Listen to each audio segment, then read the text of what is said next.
તો અમેરિકા અને ઈરાન યુદ્ધ વચ્ચે મોરબીના સિરામિક ઉદ્યોગકારોની મૂંઝવણ વધી રહી છે, જેમાં મોરબીના સિરામિક ઉદ્યોગકારો દ્વારા દર વર્ષે અંદાજે 20,000 કરોડનું એક્સપોર્ટ કરવામાં આવે છે, જેમાં લગભગ 5,000 કરોડ રૂપિયાનું એક્સપોર્ટ જીસીસીના દેશોમાં કરવામાં આવે છે, જેમાં ખાસ કરીને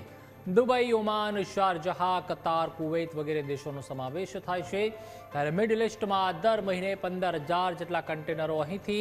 ટાઇલ્સ ભરીને મોકલવામાં આવતા હોય છે। જો કે હાલમાં ઈરાન અને ઇઝરાયલ વચ્ચે યુદ્ધના લીધે મોરબીથી ટાઇલ્સ ભરીને મોકલવામાં આવતા કન્ટેનર ઉપર બ્રેક લાગી ગઈ છે,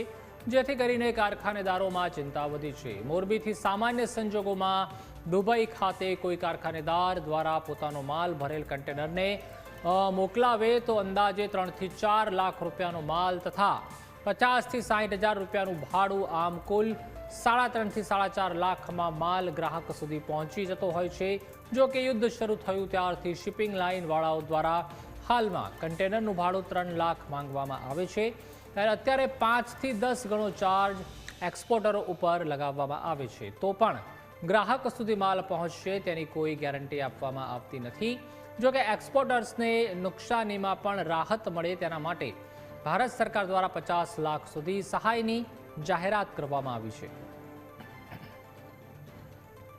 કન્ટેનર અત્યારે જે બધા મોરબીથી જે લોડ થઈ અને મુન્દ્રા પોર્ટથી કે કંડલા પોર્ટથી જે લોડ થયા હતા અને કન્ટેનર અલગ અલગ દેશોમાં જતા હોય તો અત્યારે ખાડી દેશોમાં જે કન્ટેનરો જતા હતા એ ક્યાં કોઈ અત્યારે વેસલ ખાલી થવા માટેની કોઈ જગ્યા નથી, એટલે કન્ટેનર ત્યાંથી બધા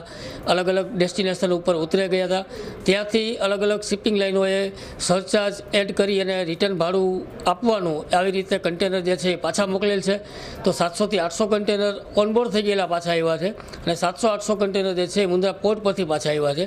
મુન્દ્રા પોર્ટ પરથી જે કન્ટેનર પાછા આવ્યા એમાં તો બહુ મોટું નુકસાન ના જાય, પણ જે કન્ટેનર ઓન બોર્ડ થઈ ગયા હતા, અલગ ડેસ્ટિનેશન ઉપર ઉતરી ગયા હતા, ત્યાંથી જે કન્ટેનર પાછા આવ્યા એની અંદર અત્યારે ઉદ્યોગકારોને એક કન્ટેનરની પાછળ અંદાજે 1.5 લાખથી 2 લાખ રૂપિયાનું નુકસાન જાય તેવી સંભાવના અમને દેખાઈ રહી છે। દેશના જુદા જુદા ઉદ્યોગોની માગણીને ધ્યાનમાં લઈ સરકારશ્રી દ્વારા આનું નોટિફિકેશન પણ જાહેર કરેલ છે અને દરેક ઉદ્યોગકારોને પોતાને નુકસાન ન આવે તે રીતે સ્કીમ જાહેર કરી